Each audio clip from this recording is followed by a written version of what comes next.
This conference will now be recorded.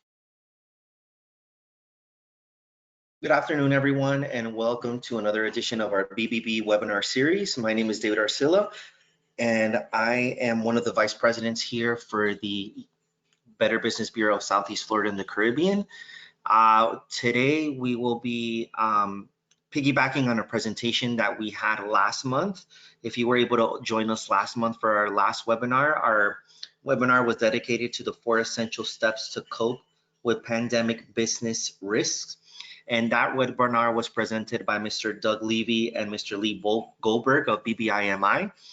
But before we get started with the presentation, I'd like to go over a couple of ground rules. Number one, we are recording this webinar, so if for whatever reason you need to step out, just feel free to do so. We will present this webinar on our YouTube page, and we will also provide it via web link. Also, during the presentation, if you have any questions, feel free to drop them in the chat box. We will get to those questions at the end of the presentation. So without further ado, I'll present our presenters. As I mentioned, Mr. Doug Levy, Mr. Lee Goldberg. Doug has 20 years of experience as a state licensed insurance agent and risk manager. Lee has 15 years experience as a state licensed insurance agent, risk manager, and consultant.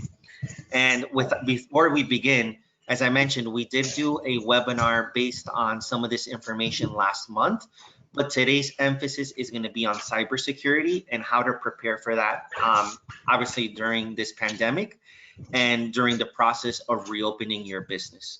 So without further ado, I will pass the reins to Doug and Lee. Gentlemen, go ahead. Thank you, David. Good afternoon, everybody. Thank you for joining us. So today's webinar, as David mentioned, and you can see on the screen, is called Cybersecurity Risks Every Business Faces Amid COVID-19 and How to Deal with Them, presented by BB Insurance Marketing in collaboration with the Better Business Bureau of Southeast Florida and the Caribbean. I am Doug Levy, and I'm here with my colleague Lee Goldberg. I'm the Chief Operating Officer of BB Insurance Marketing. I'm a certified insurance counselor, University of Florida grad, and as David mentioned, a 20-year insurance professional. My colleague Lee Goldberg, who will be taking over part of the presentation for me a little later, is the Southeast Regional Director of our company, also a certified insurance counselor, master's degree recipient from the Huizenga School of Business over at Nova, and has been in the business for 15 years. And we're happy to be with you today.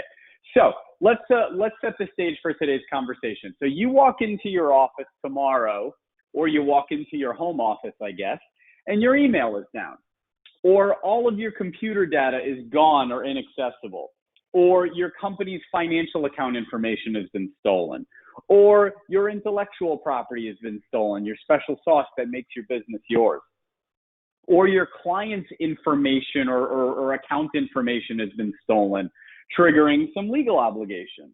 Or let's say your website has been hacked and is displaying inappropriate or illegal material. How would these things affect your business? And are you prepared to deal with them and deal with the potential economic fallout and legal trouble that they can cause? Unfortunately, a lot of people aren't, and that's what we're here to talk about today. I do want to make sure that everybody's aware that this is not an IT webinar. So Lee and I are risk management professionals, not necessarily IT professionals. We know a little bit about firewalls and VPNs, but the purpose of the webinar is really to talk about what cybersecurity risks are and how you can address these concerns for your business using a process that we'll talk about. And we'll talk about why this matters. So spoiler alert though, working with an IT professional is a part of this big picture process, so do keep that in mind. And for everybody that's joining us today, we have some goodies for you to kind of help you in this process. If you email me after the webinar, and we'll display my contact information, I will send you a free 45-page cybersecurity planning guide that you'll be able to use in addition to what you'll learn today to aid in this process. So here's a screenshot of what this guide looks like. 45 pages, goes over everything from privacy, data security, email, incident response, credit cards, all that kind of stuff. So this, all you got to do is email me at the end of the seminar. So Excuse me. So let's jump in and talk about what cyber risk is. Cyber risk is risk associated with financial loss, disruption, or damage to the reputation of a business from failure, unauthorized use, or erroneous use of its IT systems or its information systems. So we're talking about IT-related risk, data-related risk. Not talking about people slipping and falling in our restaurants or on our work site. There are two main types of cyber risk. There's ones that affect your business and ones that affect others, whether it's businesses or individuals, because of your business operations. So those are the two types that we're going to talk about. These risks can be malicious. They can come from attacks from the outside, or they can be caused by errors or technological problems that are caused by human error and stuff like that. So let's talk about the cyber risks that directly affect your business. Hopefully, you haven't seen anything like this in a while. This is the famous blue screen of death. So hopefully you haven't seen that in a while. But what happens, this is what happens when your website goes down, shutting down online sales, or your data is lost, or your network gets a virus, or your business loses income from downtime caused by a cyber incident. These things are things that are related to your bad day. These are bad things for your business. Then we have cyber risks that affect others because of your operations. So we hear about all these big data breaches like the Equifax breach from a couple of years ago that compromised information for basically nearly half of the United States population. That's a risk that affects others. That's going to affect us too, or it's going to affect Equifax.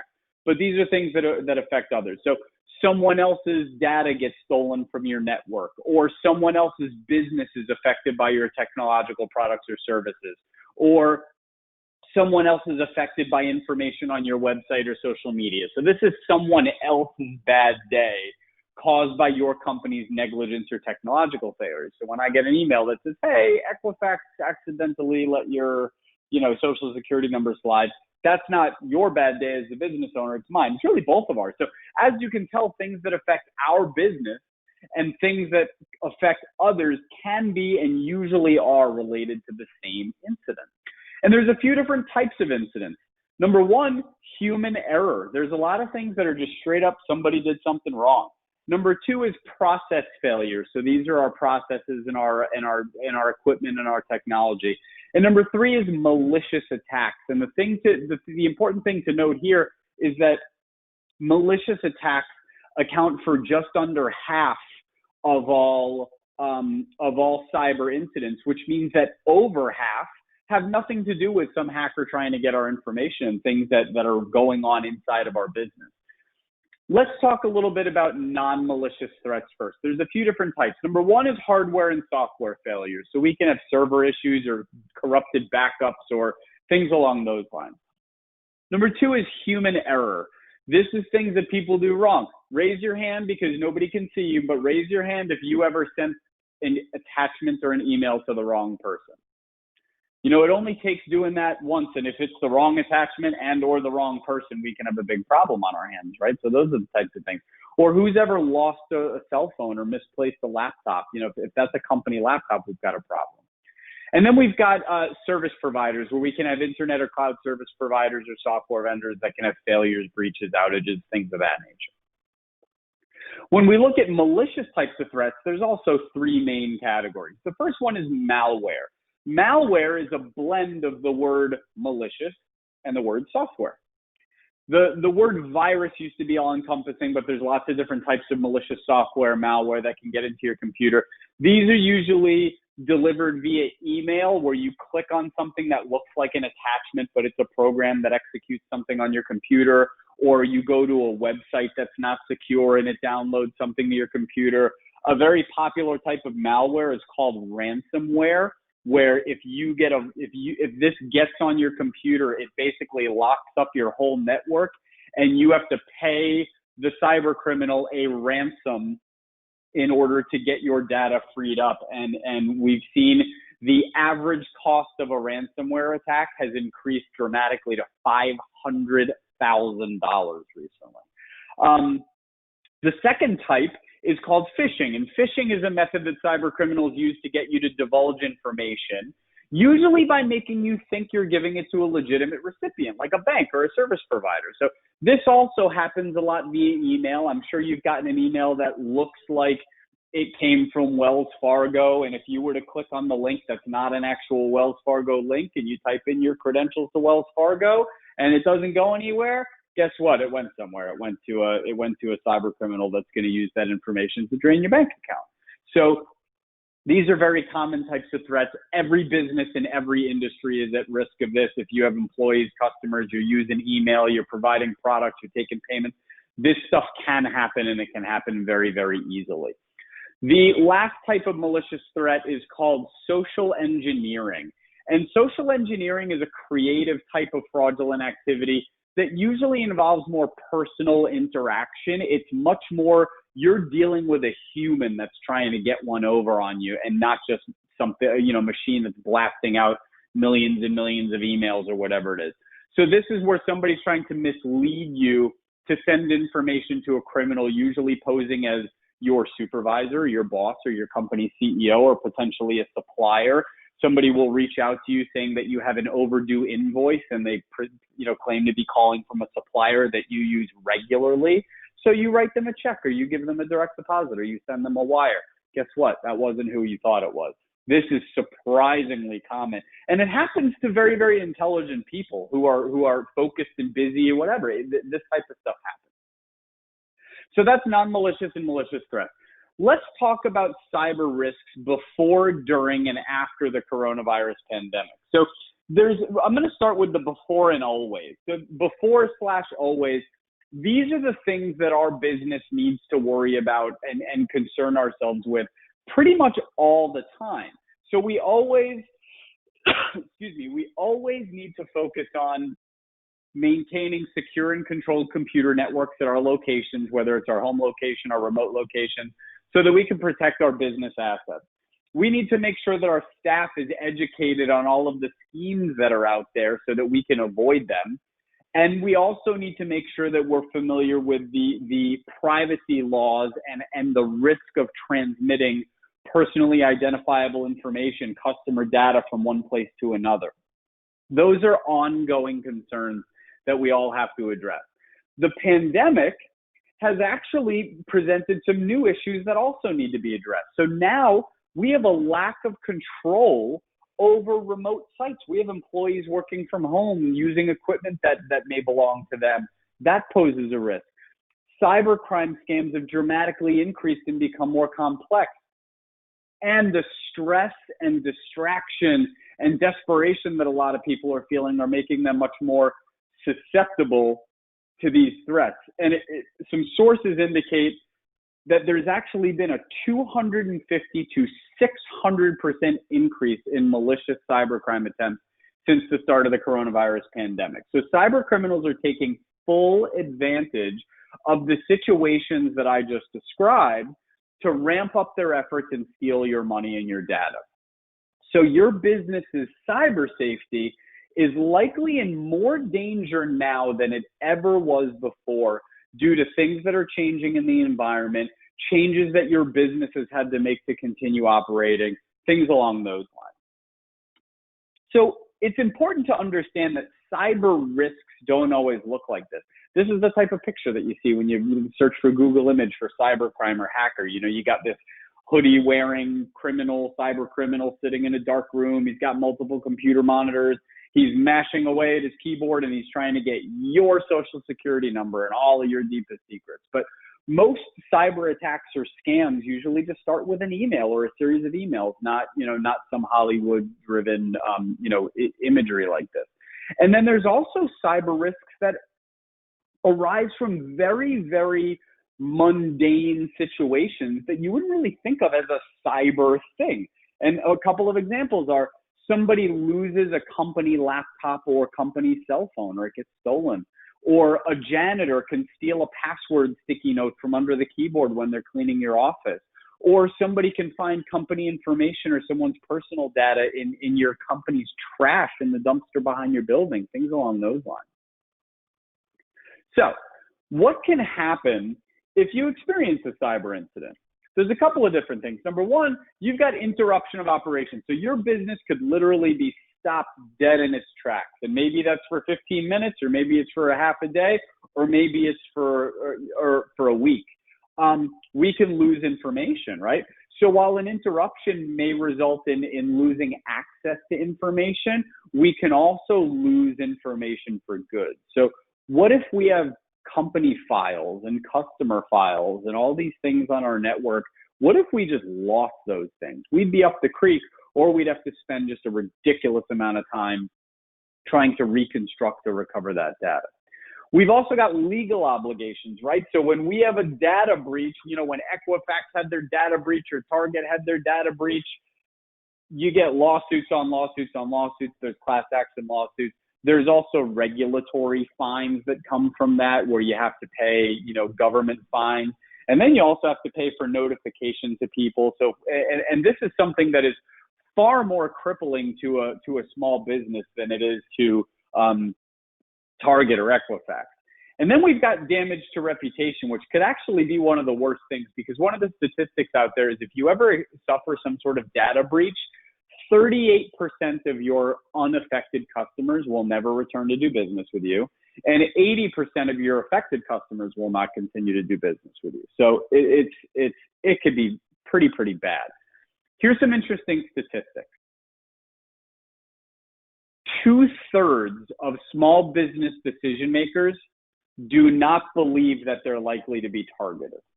Okay, 2/3 of small business decision makers. 60% of small businesses have no digital defense plan at all. And what's interesting is that small businesses are targeted because of these facts. So this is a counterintuitive kind of thing. So a business owner thinks I'm too small or unimportant for cyber criminals to come after me, and cyber criminals are going after them because they know that. So there's a lack of preparation. So what we're seeing is 43% of cyber attacks are aimed at small businesses. The average cost, $200,000 is a reliable figure. It could range anywhere from $80,000 to millions and millions of dollars. But average 200,000 is a reliable number. And the worst thing is that 60% of small businesses go out of business within 6 months of being targeted by or victims of a cyber attack. 60% of small businesses. So we could go on and on about the risks and the cost of cyber incidents, but the bottom line is that they are staggering. You have a much higher likelihood of experiencing this than pretty much any other type of risk. And if you do, there's a very high probability that it could bring about the end of your business. So I think we can all agree that it's worth paying very, very close attention to. So in our previous webinar that David mentioned, that was called four essential steps to cope with pandemic business risks. We identified 4 significant areas of risk that business owners need to pay special attention to during these crazy coronavirus times: cyber, operations, public, and employees, using the acronym C.O.P.E. And as the title of the webinar suggested, a 4-step process to address these risks: identify, analyze, control, and finance. And we came up with a fun little phrase to help remember this, which is I'm a control freak, IACF. So after last month's webinar, we found that there was a high demand for information about cyber and technological risks. So what we're here to do today is to show you how to apply this 4-step process in the circle, specifically to addressing your business's cyber risk needs. So let's talk about these 4 steps for a minute. We use this phrase, I'm a control freak. So step 1 is to identify. What are the risks? Step 2 is to analyze. How important are these risks, or how significant are they to my business? Step 3 is control. How do I prevent or reduce the severity of these risks? And step 4 is finance. How do I pay for this process or for when something goes wrong? So there you have it. That's where I'm a control freak comes from. So let's become control freaks and see how we can figure out how to protect ourselves from these cybersecurity risks. Step 1, identify. That's the I. That's the I'm a control freak. this is pretty straightforward. We have to figure out what the risks are before we can figure out what to do with them. So we use some old-fashioned, the best technique is old-fashioned brainstorming. Sit down with a pen and a pad, figure out, okay, what am I up against? Do I have a firewall? Do I have lots of employees? Whatever it is, things like that. We can also utilize checklists, surveys, inspections, and interviews as part of this identification process. These are types of tools that our firm provides to our clients in order to aid in this process. And I'm going to share one of them with you today. One of these very valuable tools is a Cybersecurity Scorecard. So let's take a closer look at the Cybersecurity Scorecard. So it prefaces that in recent years, cyber attacks have emerged as the most significant threat facing businesses of all sizes. This is kind of what we've been talking about. So this is meant to provoke thought as to how we can, identify what's going on inside our business. And we're happy to provide you with a copy of this if you email us after the webinar as well. So let's look at some of these questions. It says if you mark yes or unsure, you should give yourself 5 points, and if you mark no, you should give yourself 0 points. So, does your organization have a wireless network, or do employees or customers access your systems from remote locations? Does anyone in your organization take company-owned mobile devices with them home or traveling? Do you use cloud-based software or storage? Do you have a bring your own device policy that people are using their own devices for business use? Are employees have access to administrative privileges on your network? Can they change things? Does your organization have operational systems connected to a public network? Does anyone in your organization use computers to access bank accounts or initiate money transfers? Some of these questions seem to be a little patronizing, but they're not. We have to go through this process, right? So let's look at the next page of questions.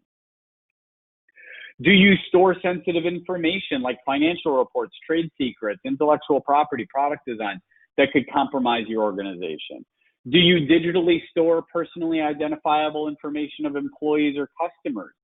That's a yes. I mean, what company doesn't have its employees, dates of birth and socials and all that, and bank accounts, all that kind of stuff? Are you part of a supply chain? Do you conduct business in other countries? Have you ever failed to enforce policies about the use of computers, the internet, etc.? Can the public access your building without use of an ID card? So now we're looking at even physical security concerns that are related to this. Is network security training optional? Do employees use their computers without having to change their passwords? Has your IT department ever been behind the 8 ball? Can employees dispose of sensitive information in unsecured bins, or do you have very clear practices of you have to put everything in the shred bin, for example? Would you lose critical information in the event of a system failure? Can employees see what coworkers are doing? Have you neglected to review your data security policies? So, lots of thought-provoking questions. And then we have what's your score? And I wasn't expecting everybody to keep up during that. Again, we'll send it to you, but we're going through the process. So 55 to 100 is elevated risk, 30 to 50 is high risk, 15 to 25 is moderate risk. And I would be shocked if anybody was in that low risk category, because there's lots of things that, that we're doing now. It's 2020, for goodness sake, right? So that's part of step 1, identify. Let's go to step 2, analyze. That's the A, and I'm a control freak. So when we analyze something, see, we have this graph here that shows threats and vulnerabilities on one axis and consequences on another axis. So how likely is the threat of each risk we've identified? Is it a 1 in 1,000 years type event, or is it well, it's just a matter of time before this happens to me type of thing, right? How vulnerable are we to the threat? If the threat happens, what's the likelihood that it'll affect us? What defenses do we have to prevent it or to stop it from affecting us? What are the consequences if the threat does become a reality and passes through our defenses? What will happen to us? So we've talked about the overall severity of cyber risks and how they can put us out of business, but it's still important to take each of these risks that we've identified and prioritize them so that we can identify, what to attack first, because Rome wasn't built in a day. This is an ongoing process. You don't have to feel like you can do this all at once, because you typically can't. It's very challenging. So let's talk about some certain risks that we need to analyze. This is going to be different for every business, which is why we're discussing the process, so you can evaluate what's appropriate for your business. So our cybersecurity scorecard revealed a number of important concepts that we need to be thinking about, and we need to determine which ones are the most important for us. So a couple of examples. Do we have extremely valuable intellectual property that we need to protect? How heavily do we rely on our website for sales or service, or is it just kind of there as a way for people to get in touch with us? Do we have private customer information? Do we possess it? Do we receive it? Do we send it? Do we have an abundance of remote equipment that has company information or customer information on it? How many people have access to our company's money? Do we have employees working remotely on their own computers or their own networks? Would our business grind to a halt if we lost our internet connection or access to a specific program, right? These are the things that we need to be thinking about. So let's take a look at a few different types of businesses and see how this all plays out. So we'll start by looking at, say, a contractor. So we're looking at risks, the most severe risks are the one in that top right corner of the screen where it's high threat, high vulnerability, high consequence, and the least severe risks are in the bottom left. So we can see here that a contractor would typically have a low intellectual property risk, but a higher risk related to remote equipment and to private customer information and to using outside networks, and even to company funds because we got to pay people and stuff like that. So this is what a contractor's graph looks like. Let's look at a lawyer. A lawyer's graph is far more tightly packed in that extreme area because we have much higher risks and vulnerabilities and consequences to a lot of these areas, to private customer information, to internet dependency, to intellectual property, remote equipment. Really all these things are either extreme or high risk, right? And lastly, we have an auto repair shop. So an auto repair shop is a wider range as well. They have access to a lot of private customer information, names, addresses, vehicle types, VIN numbers, credit card information, things along those lines. They have a dependency on internet and software. A lot of equipment that they use is going to be, related to, connected to the internet, because you can barely use your toaster nowadays if you don't have an internet connection. Intellectual property is likely to be kind of low, like it is with contractors. So here's a few examples of different businesses and what their charts look like. So we'd want to do this for our business, and we'd start working on the things in that top right corner, right? So let's move to step 3. So step 3 of this process is to control the risks. So once we've identified them and once we've analyzed them, so at this point, we've been sitting in our office and we've been brainstorming and we've been thinking. Now it's time to take action. So what do we need to do? We need to reduce the threats and reduce the vulnerabilities, right? That's our goal. So if we reduce threat, what can we do to reduce the threat? So for example, if the threat is hurricanes, we can move from Florida to Montana. We're reducing the threat. What can we do to reduce vulnerabilities? Again, if we're talking about hurricanes, I can stay in Florida, but I can put hurricane impact windows on my house, and that way I'm reducing my vulnerability to the threat. We also want to try to reduce consequences. How can we reduce consequences? Well, if I'm talking about my business's money, I can have the least amount of money possible in my operating account that multiple people need to be able to write checks out of. And then maybe they need to go to the CEO to replenish that account every week or something like that. So I'm not keeping all of my business's cash in one place. This is going to reduce my consequence if something bad happens, right? So we're taking action to move the risks from the extreme red area down to the yellow low area. So let's talk about cyber risks in particular and a few different strategies for risk control. The first one is network infrastructure. Another is company policies and training. And another is planning and processes. So let's talk about network infrastructure first. Network infrastructure involves our IT situation at our office. So we can utilize firewalls, antivirus, anti-malware software, spam filters, data encryption, VPNs, password software, multi-factor authentication where you have to get a text message to your cell phone to access things, patches and updates for security, data backup plans, virtual servers, things like that. Some of you may know what all or some of this is, right? But I think the big thing here is you got to work with an IT professional, okay?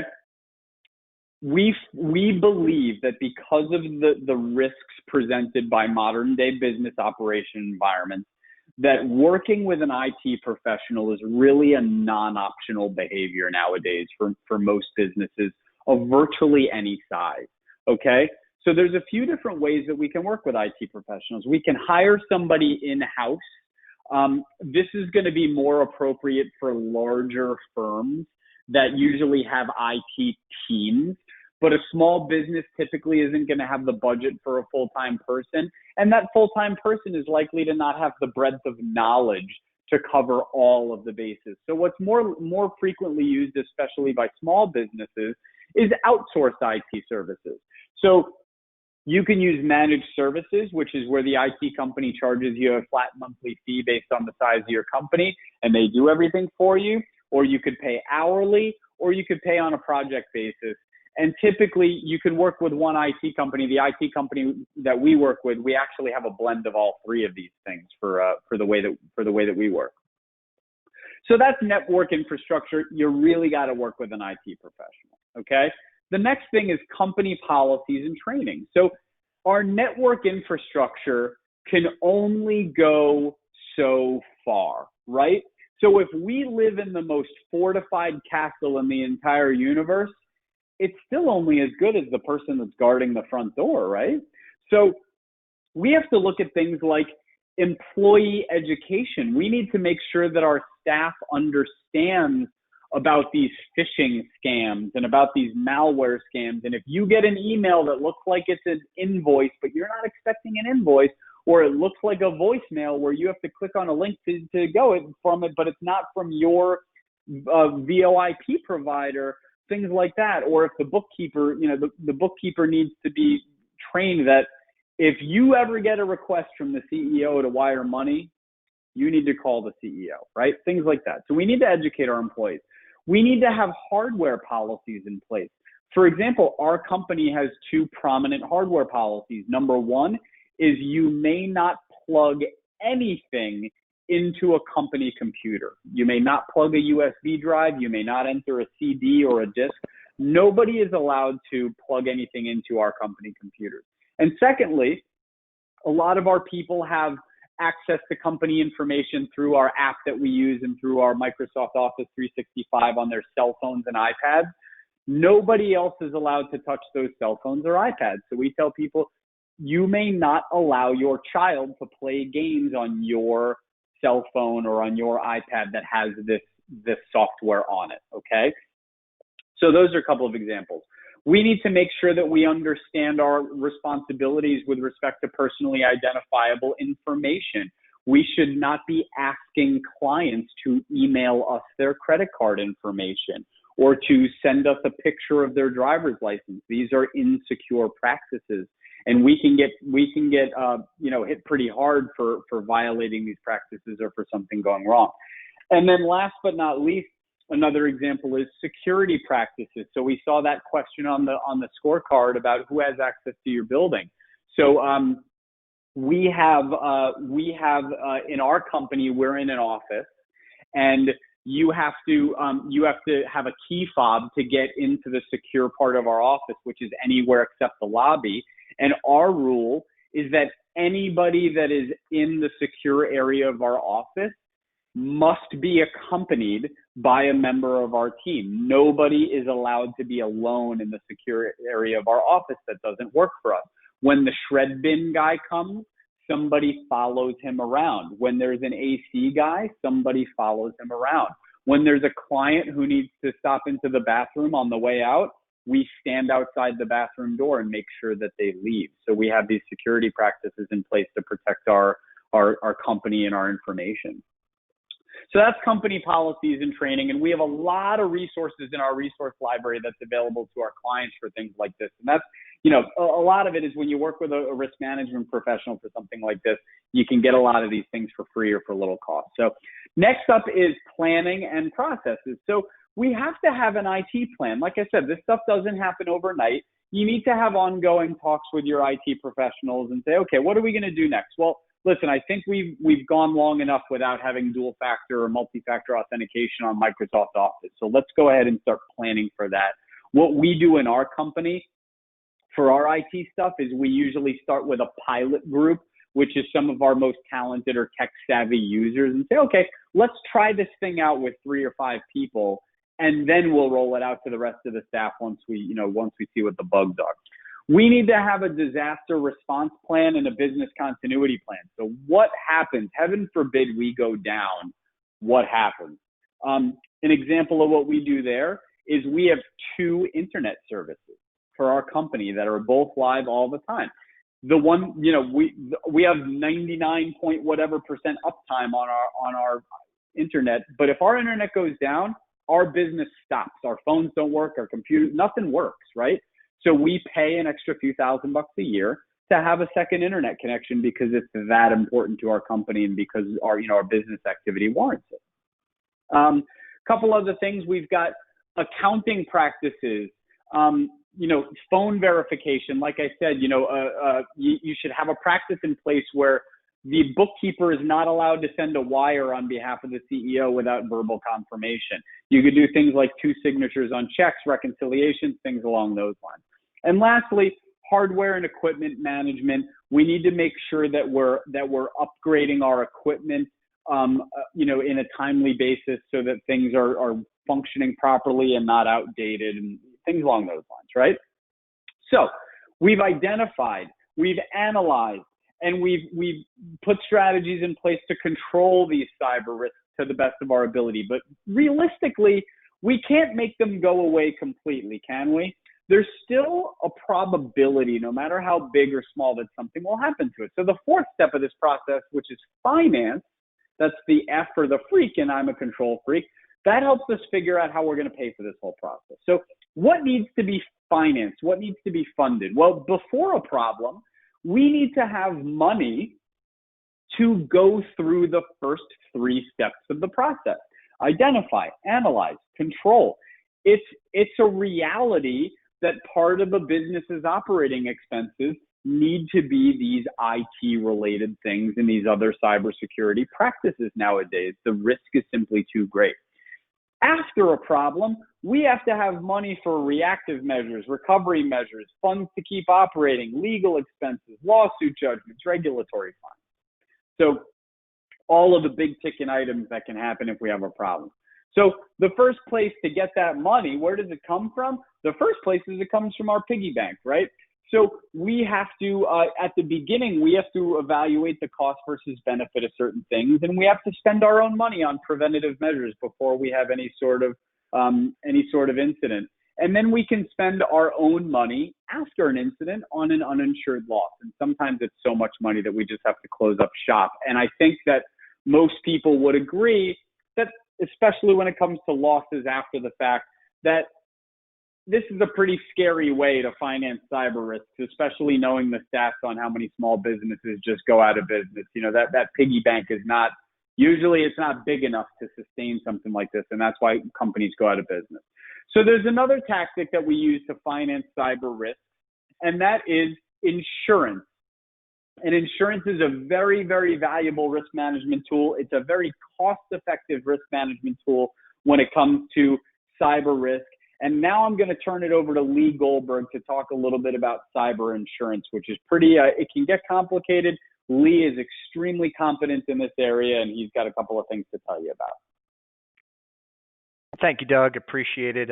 For those of you that attended our 4 Essential Steps webinar last month, you might remember that insurance is what we call a risk transfer. Of course, we can't transfer our risk to someone else for free, so we pay a comparatively small fee, insurance premium, to transfer the risk for a relatively large dollar amount to an insurance company. So you pay $1,000 a year every year, and the insurance company takes on the risk to pay out up to millions of dollars if something really bad goes wrong. Sounds like a pretty good deal when you think of it that way, right? Cyber insurance is, hands down, the most needed and least purchased type of insurance there is. This is a powerful insurance example. The average cyber insurance policy for a small business ranges from $1,000 to $2,000 a year, or up to $40,000 over a 20-year period. As we discussed, this pales in comparison to even an average run-of-the-mill claim, which could be anywhere from $80,000, $200,000, or much, much more. And it has a 60% chance of putting us out of business. So the comparative analysis of your cost to coverage is clear. So let's talk a little bit about cyber insurance, what it covers, and how it works.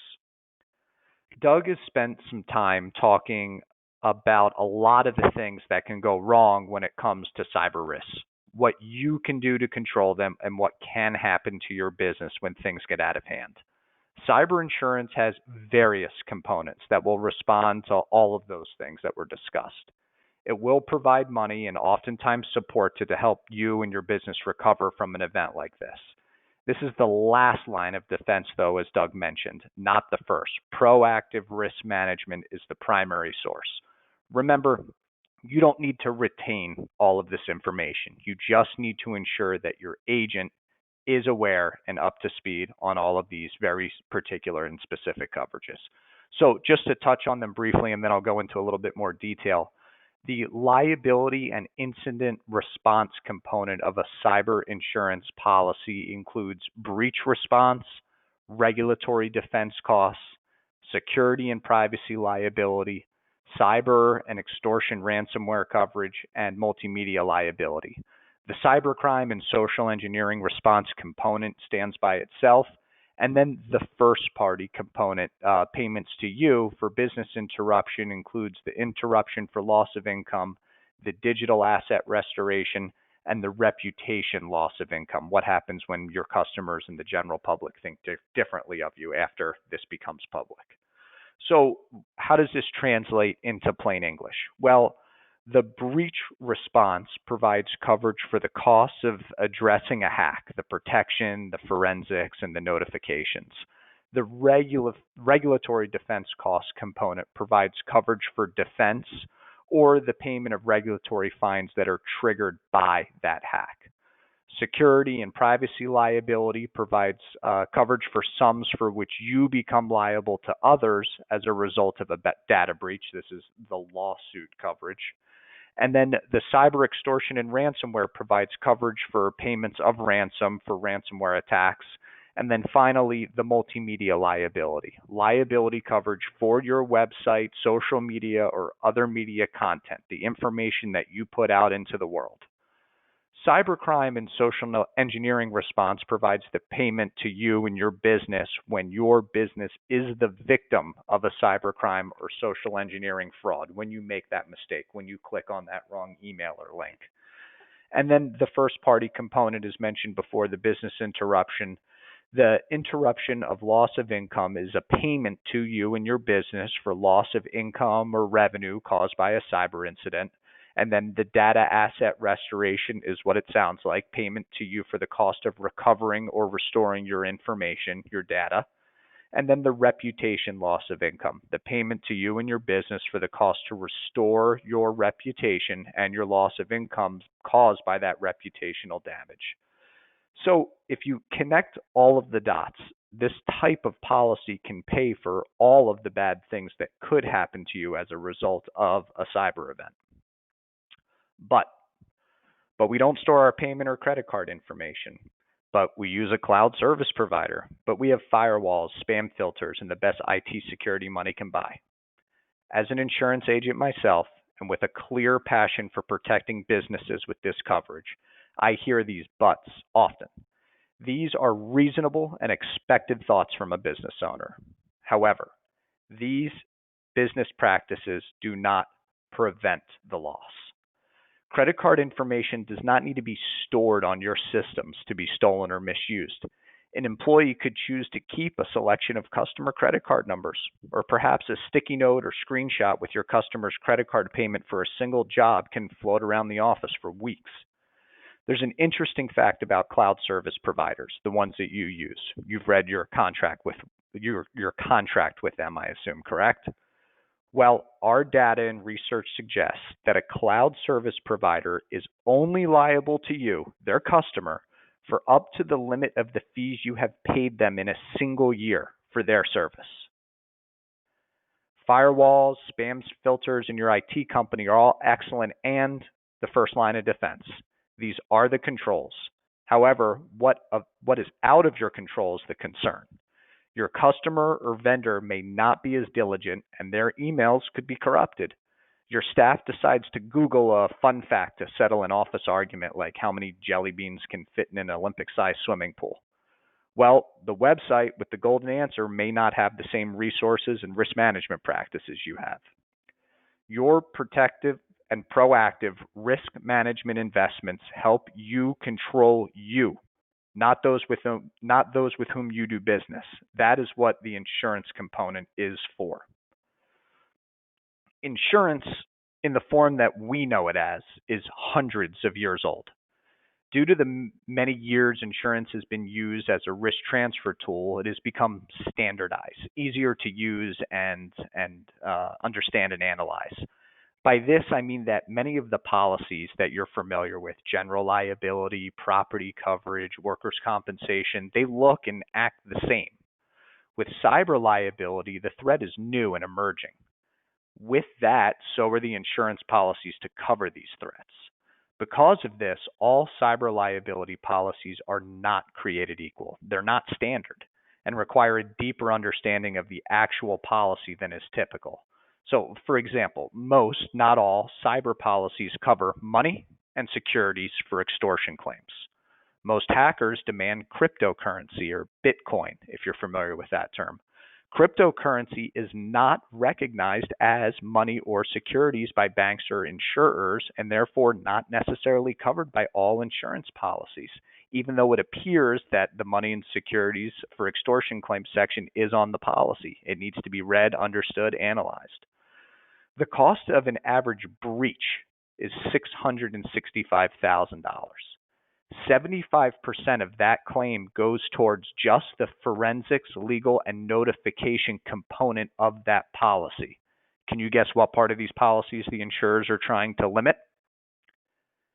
The head of a global insurer recently stated that cyber risk is the biggest and most systemic risk he has seen in 42 years. The fact that it is insurable and that 170 insurers are offering policies is an advantage to you, the business owner, that just should not be ignored. But further, knowing the difference between these non-standard and a la carte coverage options needs to be handled by a professional. All this being said, it's safe to conclude that the coverage provided by the quote-unquote add-on as part of your package or business owner policies are not sufficient. If you have an insurance policy now, today, that appears to include cyber insurance coverage, I can tell you it is unfortunately not what we're discussing or what you would expect. It will likely cover only one of those multiple sections that we mentioned and for a much lower limit than what will be needed for a claim, as we've been discussing. The add-on coverage is usually for $10,000 or $25,000, or if you're lucky, sometimes $50,000 of coverage. There is no substitution for a standalone, reasonably priced, and well-placed cyber insurance policy. Further, this type of policy is highly customizable and comes with free risk management resources. With the proper guidance, this becomes more than just an insurance policy for your company, but a powerful tool to help run your business. It is important to keep in mind that the devil is in the details, and remember that not all cyber insurance policies are created equal. So what does this mean to us on Earth? So we've created, based on direct experiences with clients, stories that we've read in industry-specific magazines, are a few real-world examples just to kind of get our head around this entire concept. So we're aware of a small nonprofit organization that had needed to terminate an employee for typical means. And that employee on their way out decided to download all of the donor files to a USB drive and then proceed to delete the original information from the organization's database.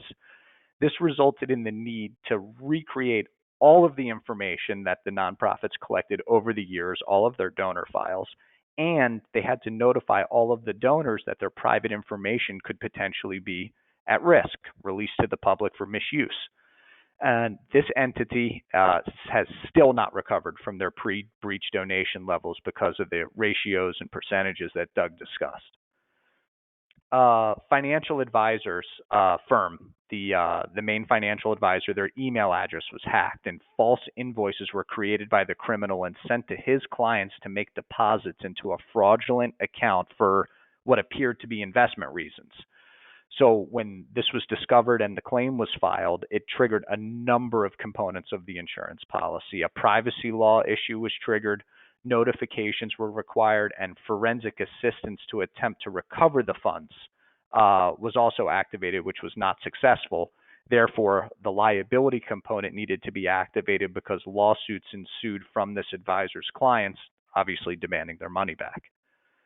And on the contracting side, there's a roofing company's bookkeeper received an email from a materials vendor that they typically did business with to make a payment for $47,000 and some odd dollars for supplies. It appeared to be their regular vendor, their regular person, their typical contact. However, it was a fraudulent impersonation. The money was wired, and the social engineering component of the policy was triggered. So how did the criminal even know who the vendors were and who to contact, etc.? Well, the contractor's website and Facebook page clearly stated, "We proudly use XYZ products." So the criminal said, "Great, I'll pretend to be XYZ products." So that criminal then called XYZ products and found out who the local sales rep was in the area, and then fabricated an email address that impersonated that sales rep for that vendor. So as you can see, a lot of effort goes into duping the business owner or the first contact who's going to be receiving this information and processing it. So even me, your presenter, can make a mistake. I'm honest, throwing my hands up in the air. I'd met a plumber months before I needed one. And then I ended up having a plumbing emergency and I couldn't locate this individual's business card. So I pulled out my home laptop, went on the web, typed in the name of the business that I had thought that I recalled, and the link came up, so I clicked on it to get the phone number and the contact information. And that plumber's website proceeded to infect my home computer because a competitor of that plumber had hacked his website and launched a virus to deter others from using it. That's some proactive, aggressive marketing right there. And luckily, I didn't lose any personal information, nor was there a compromise of any kind, but it was a tremendous annoyance, and it took hours and a few $100s to fix. And that's just a single homeowner looking for a plumber on a website. Imagine when an entire network of office computers could potentially be infiltrated. So all of these situations are not covered under typical business insurance policies, but would be covered by the right cyber insurance policy.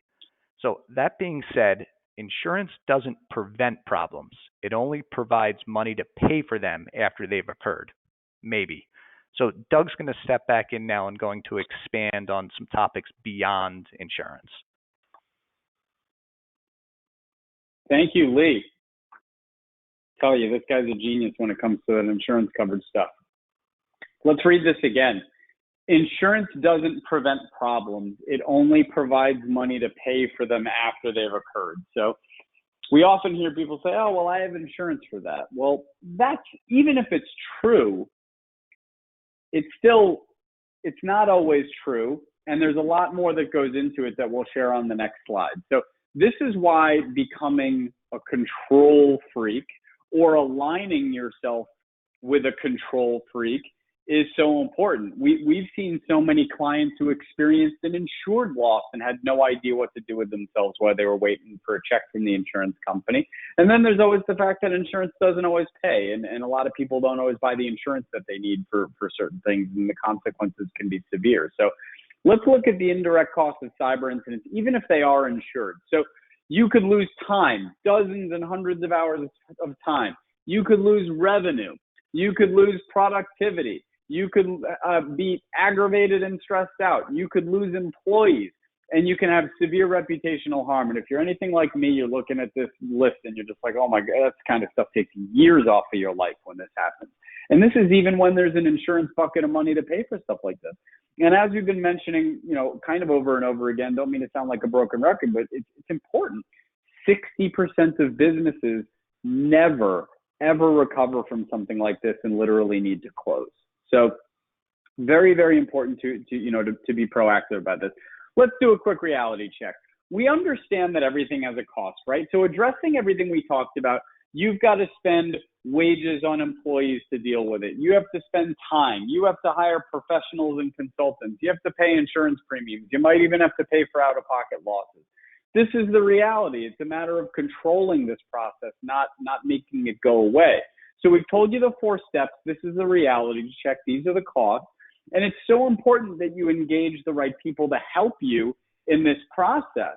Because if you're properly aligned with the right professionals, you're able to get through a big chunk of this process at little to no cost. And we're talking about things like the cybersecurity guide, the checklist, things like that honestly, that a firm like ours can help you with. So before you try to attack all of this on your own, you should spend some time and do some research and see who's out there that can help you. One of our things that we really love to say is, an ounce of prevention is worth a pound of cure. That's a great Benjamin Franklin quote. I think he designed it with risk management, insurance people in mind. And what's the why here? The why is because your success is important to you and your families and the families of everybody you work with and the communities you serve. And in the grand scheme of things, if we can just add a little bit more of a proactive approach to how we conduct ourselves in business, we can really ensure our future and ensure our future success, right? So again, we've talked extensively about the different risks of cyber risks that businesses should be concerned about, how the pandemic has changed those risks, how they can affect your business. And we discussed this 4-step process to approach, to dealing with these risks by magically transforming yourself into a control freak or finding one to work with so you can identify, analyze, control, and finance these risks. And as is usually the case with brief sessions like this, we really only scratched the surface here and could go on for days and days and days, but I don't think anybody wants that. But the good news is that you're now armed with some knowledge and some methods to help protect your business. So the good news, which we've been alluding to, is that you don't have to go it alone. Not everyone is a control freak. Not everyone wants to be a control freak. And luckily, Lee and I and the people that we work with, we are control freaks, and we serve businesses in our community with a lot of value adds. So we're honored and thankful that the Better Business Bureau has given us this opportunity to spread some knowledge during these difficult times that can help you ensure your success when it's so important for people to be getting back to business and to stay safe doing it in a lot of different ways. We're happy to share this information with you, and we hope that you find some value in it.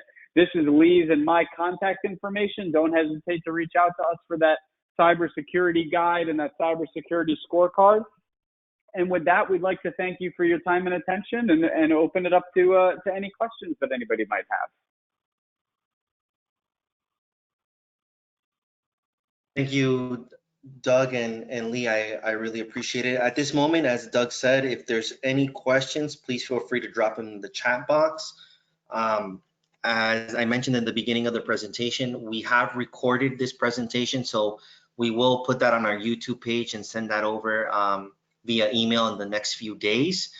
As Doug mentioned as well, if you want those free resources that he mentioned in the beginning of the presentation, please contact him.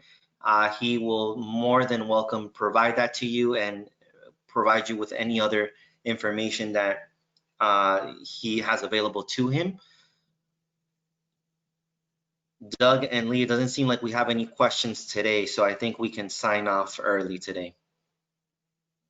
All right, David. Yeah, this information is definitely it's definitely a head spinner. It's definitely something that people need to make heads or tails of, and we understand that you might not be firing questions out at this time, but you have my contact information and Lee's contact information.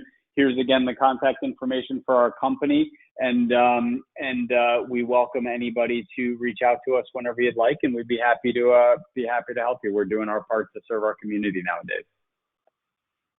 Thank you, Doug. Thank you, Lee. Thank you, everyone, for attending the webinar.